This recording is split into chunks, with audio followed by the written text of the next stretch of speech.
தந்தி தொலைக்காட்சி நேயர்களுக்கு வணக்கம். நல்லதை சொல்வோம், நல்லதை செய்வோம், நல்லதே நடக்கும்.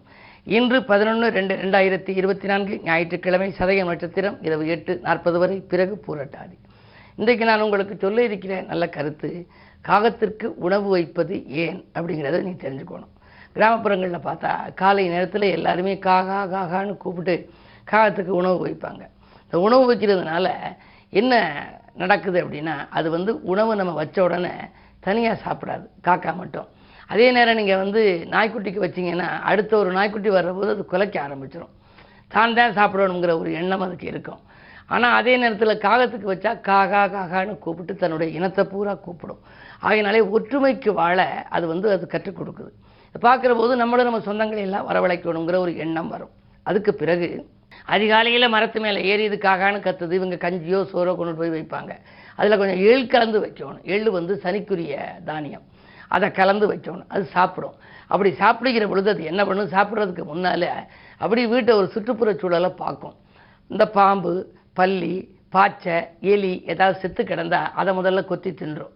அதனால் அந்த இடத்துல உள்ள அந்த நோய் கிருமிகள் பரவாது. ஆரோக்கியத்தை சீராக வைத்துக்கொள்ள அந்த சுகாதார முறை நமக்கு கற்றுத்தருகிற விதத்தில் அந்த இடத்துல நல்லா சுத்தமாக்குற தன்மை எதுக்கு இருக்குது அப்படின்னா இந்த காகத்துக்கு உண்டு. அதனாலே காகம் தினம் காலையில் வந்தாலே அந்த இடத்துல கிருமி இருக்காதான். கிருமி பரவாமல் தடுக்கிறதுக்கு அந்த செத்து கிடந்த பாச்சை பள்ளி எல்லாம் அதை சாப்பிட்றோம்.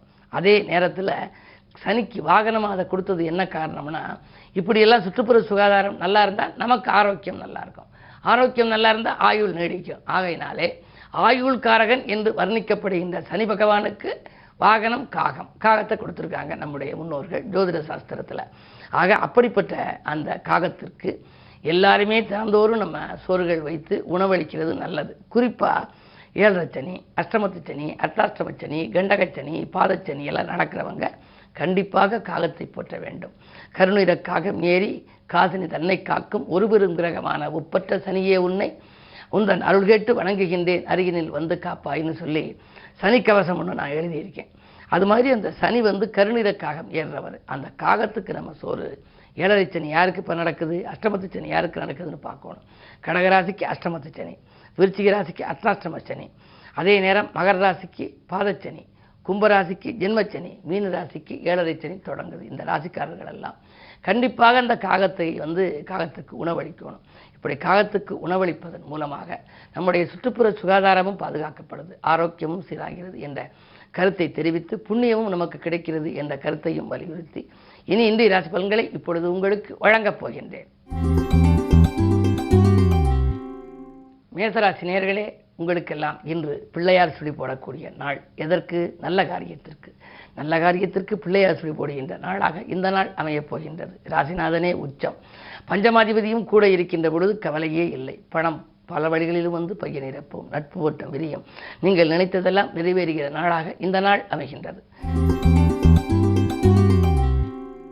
ரிஷபராசி நேயர்களே, உங்களுக்கெல்லாம் உறவினர் வருகையால் உள்ளம் மகிழும் நாள். உற்சாகத்தோடு பணிபுரிவீர்கள். ஊர் மாற்றம் பற்றியும் இடமாற்றம் பற்றியும் உத்தியோக மாற்றம் பற்றியும் சிந்திப்பீர்கள். உங்கள் சிந்தனைகள் இன்று வெற்றி பெறப் போகிறது. மிதுன ராசி நேயர்களே, உங்களுக்கு வருமானம் திருப்தி தரும் நாள். வாழ்க்கை தேவைகளை பூர்த்தி செய்ய வள்ளல்களின் ஒத்துழைப்பு உங்களுக்கு கிடைக்கும். அது மட்டுமல்ல, இடமாற்றங்கள் செய்வதிலே கூட சில தடங்கல்கள் இருந்தது, இன்று அகலலாம். சனி 9 இருக்கின்றார். பெற்றோர் வழியில் இருந்த பிரச்சனைகள் நல்ல முடிவுக்கு வரும். முன்னோர் சொத்துகளில் முறையான பங்கீடுகள் கிடைக்க பஞ்சாயத்துக்கள் உங்களுக்கு சாதகமாக அமையலாம். கடகராசி நேயர்களே, உங்களுக்கு சந்திராஷ்டமம். சிந்தித்து செயல்பட வேண்டிய நாள். சந்தித்த நண்பர்களால் சங்கடங்கள் ஏற்படும். வரவை காட்டிலும் செலவு கூடும், விரயங்கள் அதிகரிக்கும். பயணங்களால் கூட உங்களுக்கு பலன் கிடைக்காது. அலைச்சலுக்கேற்ற ஆதாயம் கிடைக்காத நாள் இந்த நாள். சிம்மராசி நேயர்களே, உங்களுக்கெல்லாம் இன்று தொழில் வளம் சிறப்பாக இருக்கும் நாள். தொழில் இருந்த எதிரிகள் விலகுவார்கள். தொகை எதிர்பார்த்த இடத்திலிருந்து கிடைக்கும். கல்யாண கனவுகள் நனவாகலாம். கடமையில் இருந்த தொய்வு அகலும். நினைத்தது நிறைவேறுகின்ற இனிய நாள் இந்த நாள். கன்னிராசி நேயர்களே, ஜென்மத்தில் கேது, ஆன்மீக நாட்டம் அதிகரிக்கும். நேற்றைய பிரச்சனை இன்று நல்ல முடிவுக்கு வரும். நினைத்த காரியத்தை ஒரு முறைக்கு இருமுறை நீங்கள் செய்ய நேரிடும். சொத்து வாங்குவது பற்றி, இடம் வாங்குவது பற்றி சிந்திப்பீர்கள். ஆனால் அது கொஞ்சம் தாமதங்கள் ஏற்படலாம். என்ன இருந்தாலும் நண்பர்களை நீங்கள் பகைத்துக் கொள்ளக்கூடாது. 6ஆம் இடத்தில் சனி இருக்கின்றார். மறைமுக பகை உங்களுக்கு உண்டு. எனவே பகை விலக நீங்கள் அமைதியை கடைபிடிக்க வேண்டும். நிதானத்தோடு செயல்பட வேண்டும்.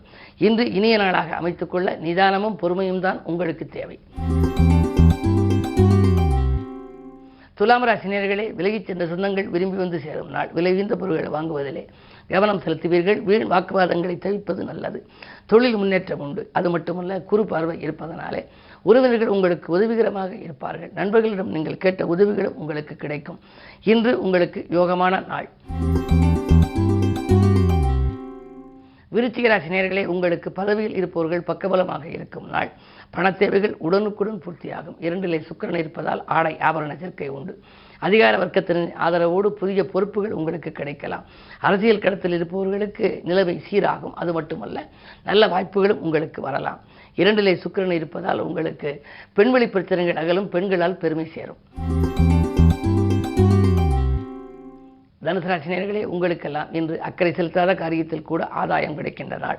சிக்கல்களும் சிரமங்களும் அகலும். மேலதிகாரிகளின் கோபத்திற்கு ஆளான நீங்கள் இன்று சமரசப்படுத்தும் விதத்திலே தொலைபேசி வாயிலாக ஒரு நல்ல தகவல் உங்களுக்கு கிடைக்கலாம். என்ன இருந்தாலும் இன்று ஞாயிற்றுக்கிழமை அருகில் இருக்கும் சிவாலயம் சென்று சிவனையும் உமையவளையும் வழிபடுவது நல்லது.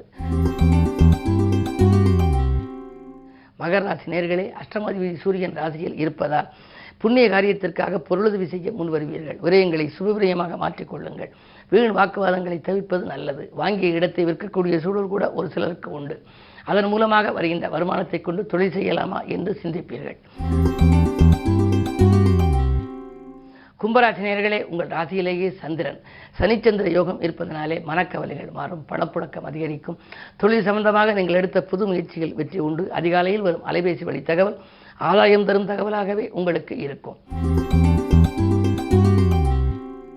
மீனராசி நேயர்களே, உங்களுக்கு இன்று ஆரோக்கியம் சீராகி ஆனந்தப்படுத்தும் நாள். நினைத்த காரியத்தை நினைத்த நேரத்தில் செய்து முடிப்பீர்கள். பொருளாதார வசதி சிறப்பாகவே இருக்கின்றது. முன்னேற்ற பாதையில் இருந்த முட்டுக்கட்டைகள் அகலும்.